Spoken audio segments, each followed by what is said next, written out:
Hi everyone, I'm Carlota Pico from the CONTENTMIX, and I'm excited to be here today with Moana Moo-Caille, who is Brand Marketing Manager at BRP and has over 6 years of experience in marketing and communications. Welcome, Moana, and thank you so much for joining us on the CONTENTMIX. Hi, Carlota. I'm very happy being here with you today for this interview, and thank you very much for the proposal. The pleasure is ours. Moana, to get this interview started off, I'd like to ask you a little bit about your background, a bit about BRP, and how you got into your current role. Okay, well, so my background is it's quite easy. 6 years of experience in marketing and communication. Used to be, as mentioned to you earlier, used to be a professional BMX athlete, done the Olympic Games, etc., etc. It was quite difficult for me to finalize my scholarship and my studies, but then went well. Had the first opportunity at BRP back in 2016. BRP, for some of you who might don't know the company, so it's a Canadian company which is dedicated into the manufacturing of different product lines. So our statement as a company is to create ways to move people on water, snow, dirt, and asphalt. So we have a portfolio of different brands. You might know the snowmobiles, Ski-Doo and Lynx, the Sea-Doo watercraft, also the Can-Am on-road and off-road vehicles. We also have some boats company like Alumacraft, Manitou, and Evin Root outboard engines as well, and the Rotax engines. So it's an amazing company. It's very interesting as well, and appealing because we've got so many product lines, so many brands, and all of them have their own identities, complexities as well. So yeah, it's crazy. So working for BRP, as mentioned, my current role is brand marketing leader, taking care of the our watercraft brand, so Sea-Doo, for EMEA. Okay.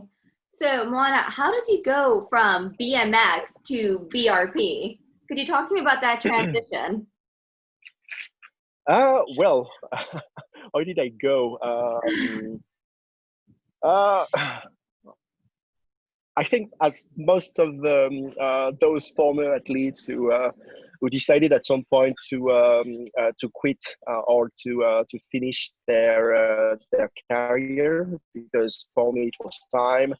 Had the chance and also the commitment to follow my studies at the same time. So it was not very easy, because depending on on my sport objectives, sometimes I had to do a quick break in my studies. So that's why it took a little bit longer compared to the normal people.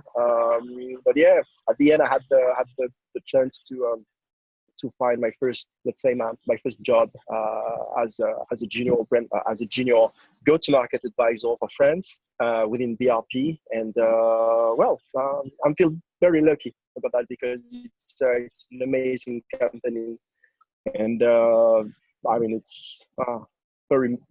You can feel the passion, because our product lines are so fun, and it's not only about the product; it's about the experience really. Mm-hmm.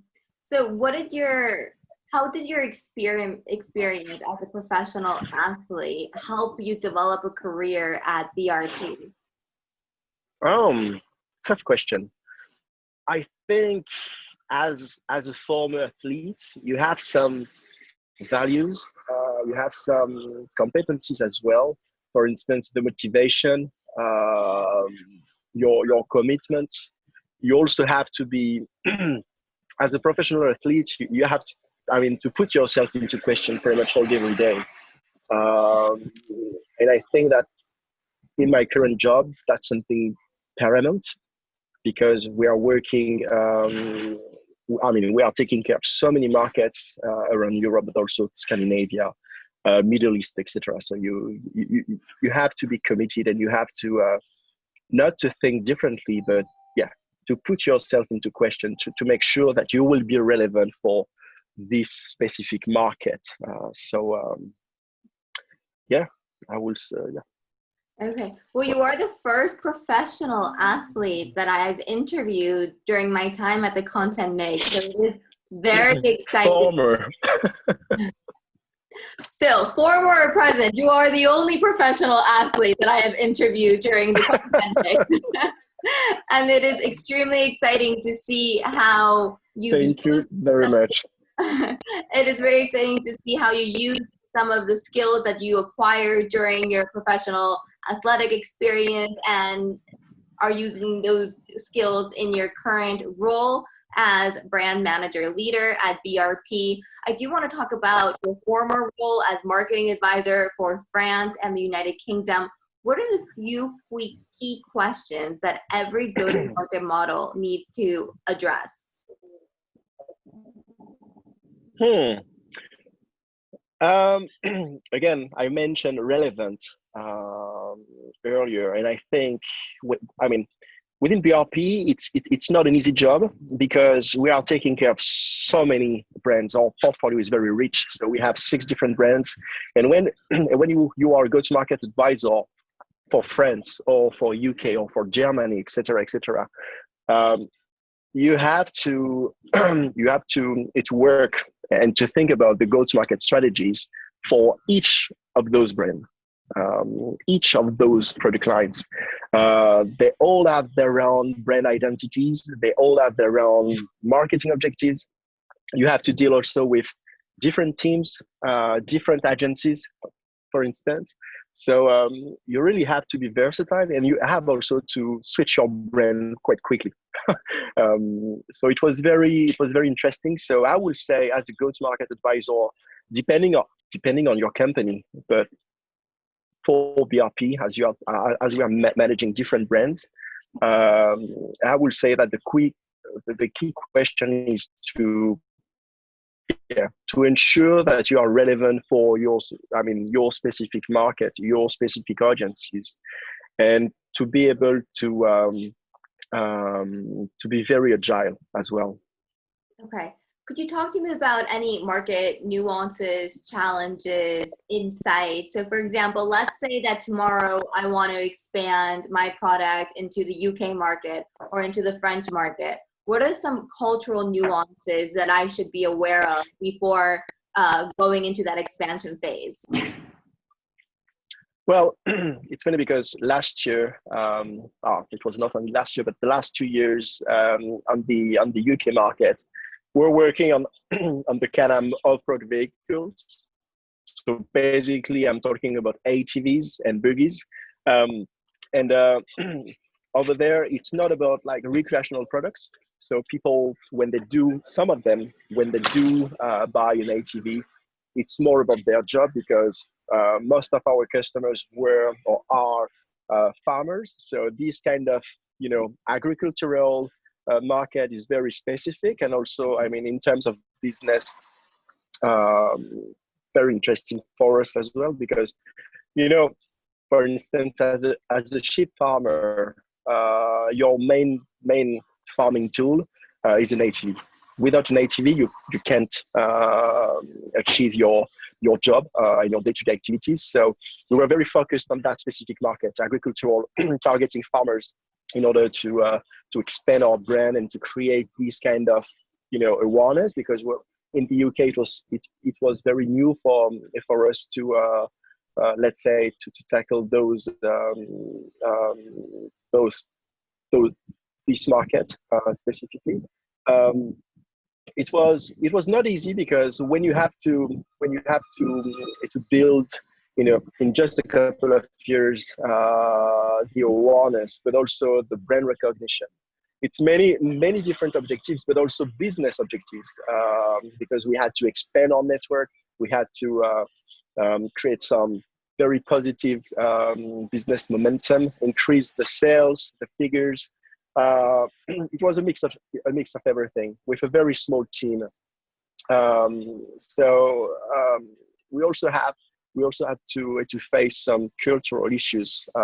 Most of these guys, those sheep farmers, not only sheep farmers, but most of these farmers, they are so loyal to the current brands in the UK. It's funny because Can-Am is very well known globally, but in the UK, it was it was, in terms of awareness, it was the less well-known company. Most of the 60% of the market is in between the ends of Honda, which is quite surprising because in Europe, the market share of Honda are very low, but in the UK, it's amazing. So this is something that we had to think and to anticipate. Loyalty. Those guys they are loyal, and as a go-to-market advisor, obviously we increase our media spending, but not only, because those guys, they have to test. You have to increase your number of demo rides, etc. So we've put into, let's say, we've created and we worked around some grassroots activations and initiatives in order to make sure that we will be visible. But then when you are visible, you also have to be credible. So we had to build this credibility, and it was a tough job, honestly. But at the end of the journey, so after 2 or 3 years, we increased our awareness by 12%,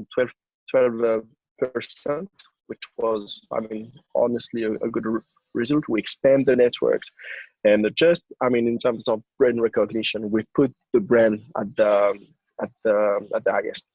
Well, and I think you tapped into a really important aspect of market expansion, which is on-the-ground relationships and the importance of building strong, fundamental relationships with local people, local dealers, local suppliers, who will really act as brand ambassadors as well and can help you expand your market or your product or your service into other regional locations within a certain market. Exactly. And going back on the UK market and the stuff I've explained earlier, it was very, very interesting because first you have to create the fundamentals. Okay, so you have to create visibility around your brand. So basically, and this market is very traditional. So you have to go to as many trade shows as possible. You have to be visible within the media. You have to be.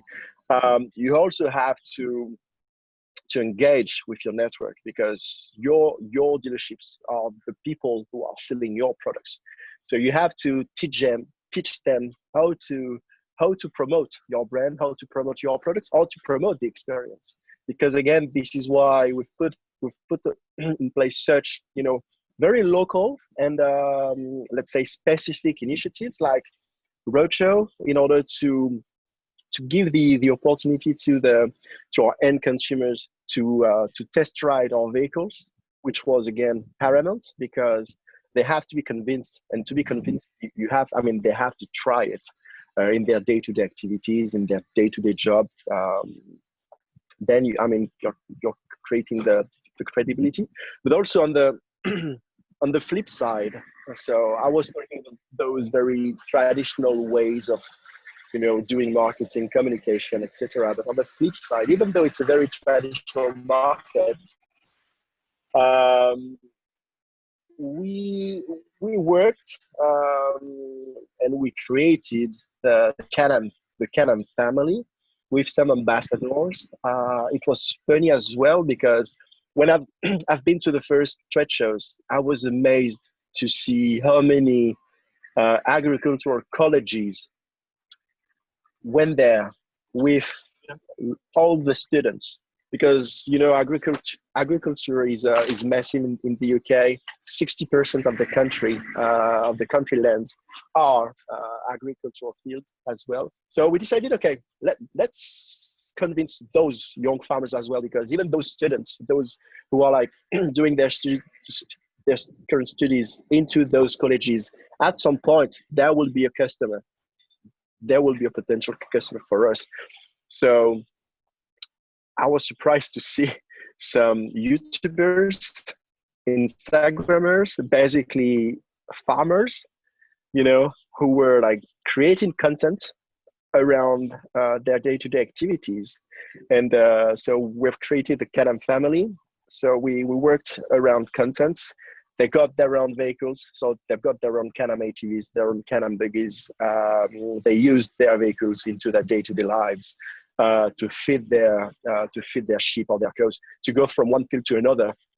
It's very it's very core, but so genuine as well. And it was very interesting because it was a digital initiative, but we linked the activation, this initiative, with some, let's say, I don't know exactly if it's the right terms, but with some physical activations, to create content as a brand, because those guys, they were creating their own content, but as a brand, it was also important to create ours. So we've organized some demo days with them, with our own, with our own team to create let's say, web series, etc. But also we created events where they were able to engage with their communities, and where they were asking their communities to join us. And we've been to one of the main trade shows in the UK last January, and we've got more than 400 young farmers on our stand. It was like just a 200 square meters stand, completely overloaded with more than 400 young farmers. And those guys, they were so happy to be there, to connect with their favorite, let's say, influencers, with their favorite farmers. I know that, just the terms of farmers could make you laugh, but at the beginning I was like, okay, because I'm this kind of trendy guy, to be in all fairness with you. So when I had to jump in this role, I was not, let's say, disappointed, but I was like, okay, it will be interesting. But honestly, it was amazing, because they are at some point they are so traditional, but also so connected to those kind of digital side of things. It was very, very interesting. And there were this kind of specific audience, they are so difficult to convince as well. So we've learned a lot. Okay, Moana, I do want to focus on what your day-to-day looks like, and also on how you control the messaging of your brand across so many different markets. So from what I understand, BRP has many different brands under its portfolio, and you're responsible for one. So let's talk about one, what your day-to-day looks like, and two, how you're able to control the messages that you send across to your potential clients, but that are located in so many different regions and also markets. So I'm guessing a lot of this has to do with localizing your media campaigns. If you could talk to me more about that, it'd be fantastic. Yeah, well, it's a very interesting question, Carlota. It's also a tricky one because, as a C2 brand leader right now, my job is to, let's say, to introduce the global strategy for the region. I would say that's the first step. Obviously, my role is quite versatile as well, because I'm taking care of the media campaigns, of the PR strategy, but also on the initiatives that would be made in order to engage our network. It's very interesting, honestly. We're working also on different retail operations. So, for instance, with the COVID crisis, we had to react quite quickly, and then you have to liaise with the business team in order to define the right, let's say, the right approach, the right strategy in order to support also our network. So it's very let's say, exciting, versatile. And I will say, going back to the region and to the countries, because obviously, as mentioned earlier, most of the country, they've got their own go-to-market advisor. So my role, first, we've got the global strategy. I need to traduce this strategy for the whole region, and then also I need to engage or go-to-market advisors around my vision. And then based on the vision, based on the I don't want to talk about guidelines because it's not the word, but based on the look and feel and the flavors that we want to bring on the table, they are defining their own go-to-market strategies as well. So it's a team effort, honestly, but it's so it's so appealing because I mean you are dealing with so many people as well. And for instance, working with the French team will be completely different. I mean, things will be completely different with the Scandinavian teams, and they are facing different issues. They are facing different, let's say, complexities. So you have to be the voice of the brand, but you also have to take care of each of them, or each of the country. So I'm learning a lot still. Well, I think everyone in the world is learning a lot, especially during Corona times. All of us have had to literally change our marketing strategy from night to day and adapt to a global health pandemic, which leads me into my next question. How has the health pandemic affected your marketing strategy and the manner in which you communicate with your audience? So your clients, your dealers, your suppliers. Yeah. Well, it was for all of us. Obviously, it was a tough period. Um, First of all, as a company and as we are a B2B company, you have to reassure your network that that you are taking all the decisions in order to protect the business.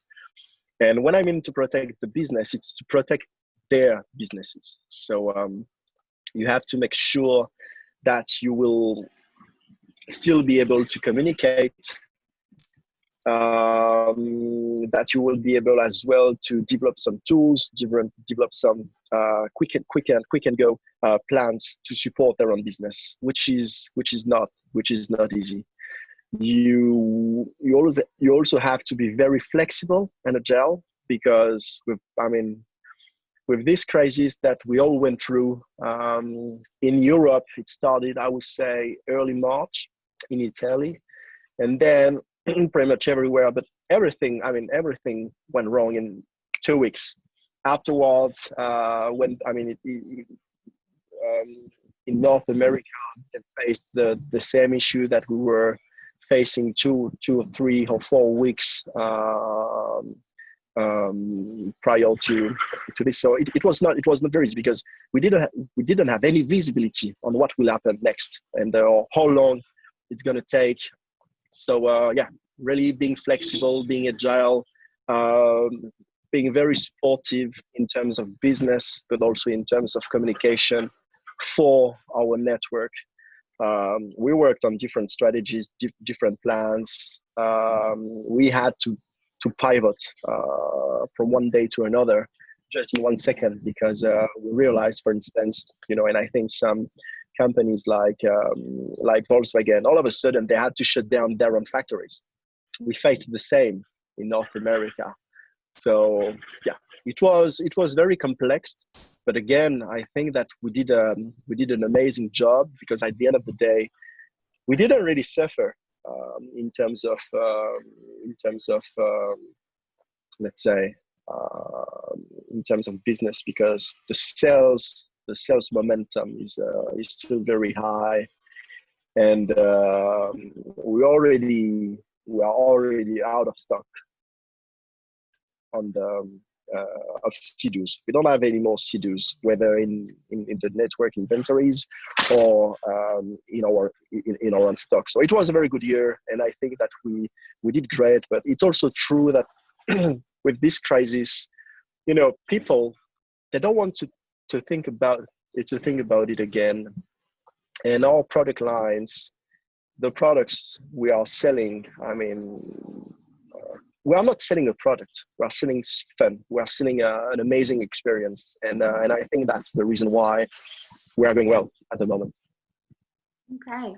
Well, with every challenge comes an opportunity. I do want to talk a little bit about brand marketing, but dive further into it. So when it comes to content, just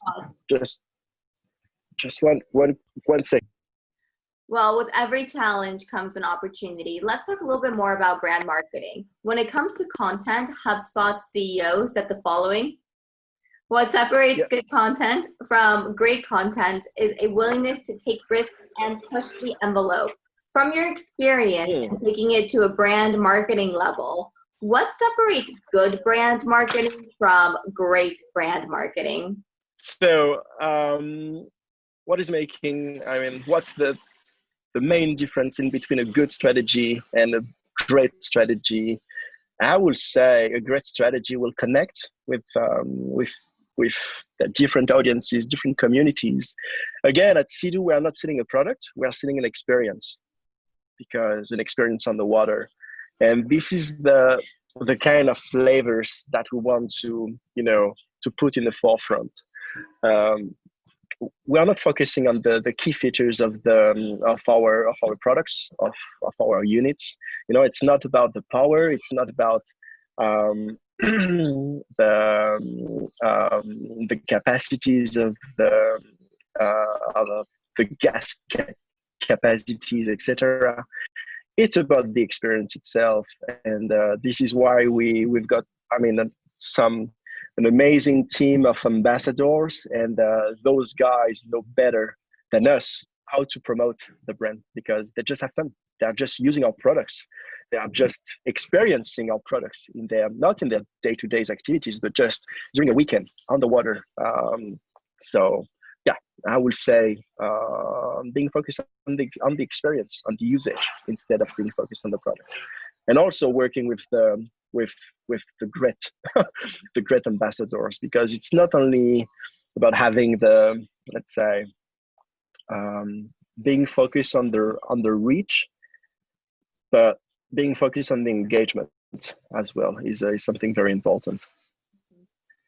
Definitely. And I think it goes hand in hand with what you're selling. You're selling an experience. You're not selling a machine. So from a marketing point of view, you're really focused on engagement, because experience will normally transfer into engagement as well. And that's a really great way of measuring the success of your campaigns. Okay, we are getting to the end of our interview, but before we finish up, I want to ask you about a practical example. Which marketing campaigns have you admired lately, and why? And also, of course, feel free to zoom into any of your own projects if you'd like. Again, tough question, but very interesting. I don't have some specific, campaigns in mind, but if I can refer to my former life as a professional athlete, had to work with different let's say BMX companies, different brands when I was sponsored. And I will say, something I will keep as a key takeaway: had so much passion to work with passionate people first, but those kind of brands, some of them were like very focused on selling as many bags as possible, selling. And some others were focused on the people, on their riders first. They took care of myself. They took care of their team. They just wanted to make sure that we'll have obviously the best bike ever to compete and to be and to perform, but also just to be like in a very good mindset, in a good environment. And they were focused also on their customers. They did care of their customers, and they put the experience and also the customer satisfaction at the forefront. And as a company, I think it's something paramount. You have to take care of your employees, of your ambassadors. You have to take care of your customers, and you have to be authentic, I would say. So I hope that nowadays in my day-to-day job, I am doing my best, to make sure that I'm good enough. But I do care of my team. I do care of of the people I work with, whether they're working internally or whether they're working from agencies, for instance. But also, when we think about brand strategy and when we are brainstorming with our internal people, it's always like, okay, don't think about the brand, think about the people, think about the end consumers first, think about those guys, their behaviors. Let's try to put ourselves in their mind. So it's not easy, obviously, but I think that most of the good companies are doing the same type of exercise. And and this is why also it's also very important for us to keep that tight connection with our network, because our dealerships, our dealers, they are on the field. Same with our sales guys, they are on the field. They are in constant touch with our end consumers and customers. So you have to care about those aspects, instead of just, okay, I need to think about the strategy and I'll do it on my own. No, you have to mingle and you have to connect with everyone. Mm-hmm. I love that response, Moana, because it's very much about people first, a people first response, where what matters the most for you, it's to be able to walk in the shoes of your customers and end users. And I think being able to walk in the shoes of your customers and end users is really what makes the difference between just a good brand and a great brand. Great brands really connect and care about who uses their products and why they use their products. So they do everything with a purpose. The why and the how is very important. Moving into the last section of our interview, which will be a set of rapid fire questions. I'd like to get this section started off with your source of inspiration. So who do you admire? An influencer or professional role model, perhaps? Well, professional role model. I think, so many times during some workshop that we can do, people asking this question. You have at least 50% of the audience who's like, oh yeah, Steve Jobs. I'm not this kind of guy. I don't have some professional model really, or some well-known. Honestly, my managers, those guys, the current one and also the previous one, I was very, very happy to work with them, just because they were so passionate. I've learned so much. I can't give you their names, obviously, but and then but no, I don't have some very well-known guy to mention or to pick up. Same with publications of books. I'm not a big fan of those kind of marketing guru who are like writing books, etc. I've got I'm following a couple of websites and but also a couple of universities with their own marketing share, and then they are writing articles, surveys, and I'm a big fan of those kind of publications, those kind of content. Yeah, it's to me, articles are very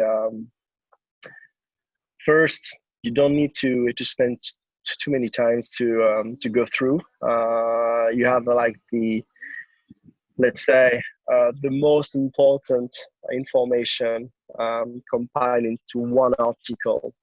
So I'm more like an articles guy versus marketing guru books reader, I would say. So what articles would you recommend? Is there any one particular article or perhaps a newsletter that you'd like to recommend to our audience? Well, I've been to, last year, I was lucky enough to follow a 3-day course in Cambridge University, and I mean, their marketing program. They've got, amazing professors, amazing doctors as well, and they are used to publish articles pretty much every week on their own blog. So I will give you the advice to go on the marketing website. The Cambridge University, the marketing share, and then you can have access to very good content, very good articles with up-to-date information and based on surveys that has been done by by professors, doctors, and to me it's very interesting. Okay, excellent. And to finish this section up, I'd like to ask you about your favorite app at the moment. What are you spending your time on? Well, as a person, but also as a marketer, I will say Instagram, because as a person, I spend so many times on Instagram every day, and images. It's mean so much to me. I'm following my own, let's say, influencers. I'm following some surfing riders, athletes, etc., but also brands. Just like being stuck in the subway of Lausanne in November with a very bad weather, just being able to see some guys in Hawaii having fun on on an amazing waves. It means everything for me, honestly, but also as a marketer, because obviously we have our ambassadors. They are very proactive on Instagram. So, but you also can be inspired by other brands and by the content they are doing, the content they are leveraging, the content they are sharing on their own pages. So yeah, Instagram for sure. Okay, excellent. I definitely use Instagram often, several times a day, in fact.